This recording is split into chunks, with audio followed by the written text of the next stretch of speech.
Hello friends, I am Rashmi. Welcome to SRS Info. Today we will discuss about the topic powders in solid dosage forms. Okay. So powders is a solid dosage form. It can be divided into two. That is internal powders and external powders. Internal powders are mainly used for oral administration. It is again classified into granules, effervescent granules and non-effervescent granules. Based on their properties, basically granules are again subdivided as effervescent granules and non-effervescent granules. The second one is external. The external powders are dusting powder, dentifrices and insufflations. Let us see in detail about this classification. The first one is internal powders, and we see granules.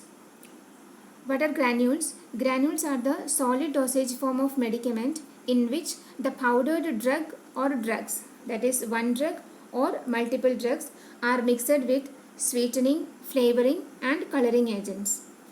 One of the most important ingredient is granulating agent. See, the granules are solid dosage form. Okay, the powdered drug are mixed with this granulating agent mainly. Why this granulating agent is added? The main purpose is to moisten the powder. The medicament is finely powdered, then it is mixed with this granulating agent. What happens? It becomes wet. The main purpose of this granulating agent is to moisten the powder. And after that, after moistening the mass, it is passed through the sieve and it is going to dry. Only after that we get the dried granules. Okay, the main purpose of granulating agent is to moisten the powder and also convert the fine powder to granules. The powder is very fine form and then it is converted into granular form by adding this granulating agent. And the adding of this granulating agent is known as granulating process. This granulating agent is added to powder during this granulating process. Otherwise we can say that granulating process is the process when the granulating agent is added to the fine powder. How it is prepared, I have explained you already. Still, see here, the wet mass. After adding this granulating agent, the powder become wet and this wet mass is passed through a suitable sieve number. Okay, select the number according to the required size of the granules. Then this granules dried at a temperature of 60 degrees centigrade, passing through the sieve.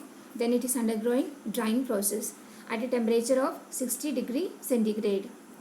Then it removes and packed into proper container. The ideal container is glass container, but nowadays we see that small sachets and pouches are also coming in this granules packing. And these granules are administered by oral route.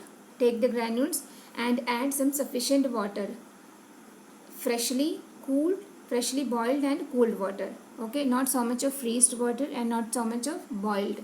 It's freshly boiled and then cooled to normal. Then it is mixed with these granules and taken by oral administration. Okay, now we see about this granules, and now we can see that effervescent granules, it's simply granules, but some ingredient makes the property of effervescence, that we can call as effervescent granules.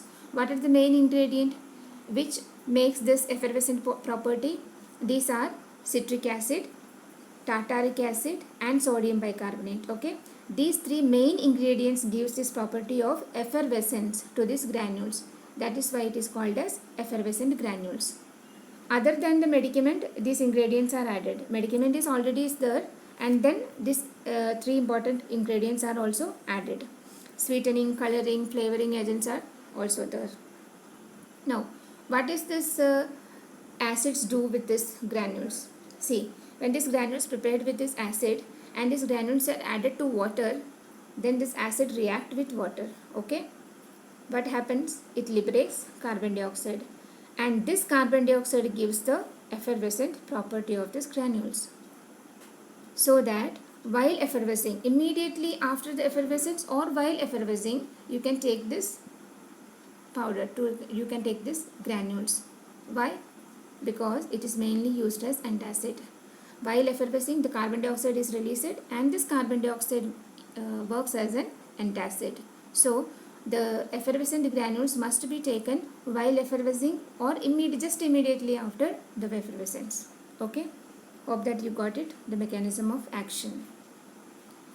What is non-effervescent granules? See, the granules we see, and the same property is there. Same granular ingredients are there, but the extra ingredients, what is the effervescent agent? Okay, but in non-effervescent granules, the effervescent agent is not there. What are they? The acids are not there. Citric acid, tartaric acid are not there. So it is known as non-effervescent granules. Simple. Composed a mixture of small powder-like drug particles or grains which does not have the ability to release the gas upon the contact with water. This we can call as non-effervescent granules. The granules which does not have the ability to release the gas with the contact of water. Example is N-acetylcysteine granules. See, what is the main difference between powder and granules? Powder is a fine particle of any dry substance, that is we can call it as powder. But what is granules? Granules are the tiny grains or small particles. It is not fine. It is not very fine. Okay, it's a course of granules. That is the main difference you have to note. Now we completed the internal powder, the granules. We completed the portion of granules. Now we move into the external powder. What is external powder? It name itself indicates that it cannot be used internally. It uses only external application. External or topical use. Topical means a specific part of the body, that is topical. It's used for topical purpose and external purpose, that we can call it as external powder. Mainly three types of external powder. What are they? Dusting powder, dentifrices and insufflations. Now see, what is dusting powder? These are fine powder. Look here. But the granules are not fine. They are coarse granules. Okay. But the dusting powder can be fine powder. It is a mixture of two or more than two ingredients in fine powder. It must be homogeneous. What does it mean? It must be same kind. See here, two or more than two ingredients may be there, but it must be homogeneous. Why? Because it is applied locally. Okay, it's applied topically, so it must not give any irritation to the skin or the body surface.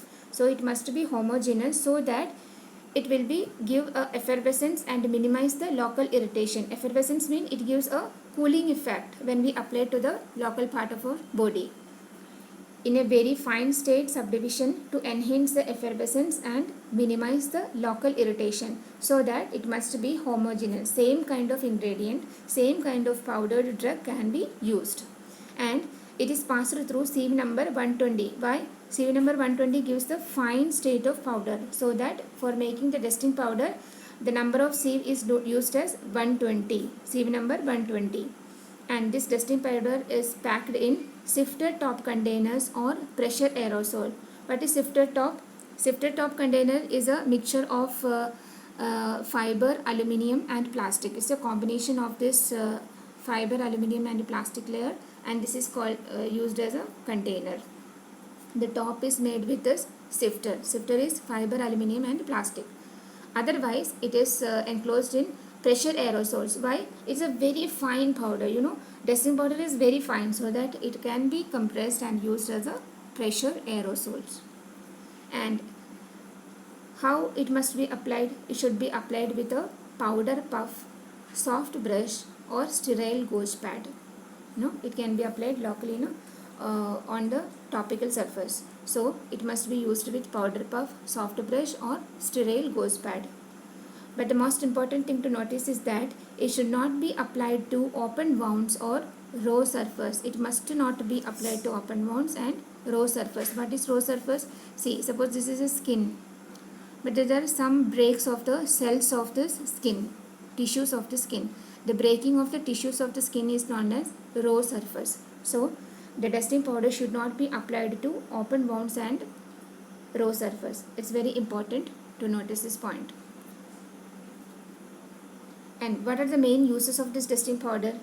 These dusting powders can be used as antiseptic, astringent, antiperspirant, absorbent, protective, and lubricant purpose. What is astringent?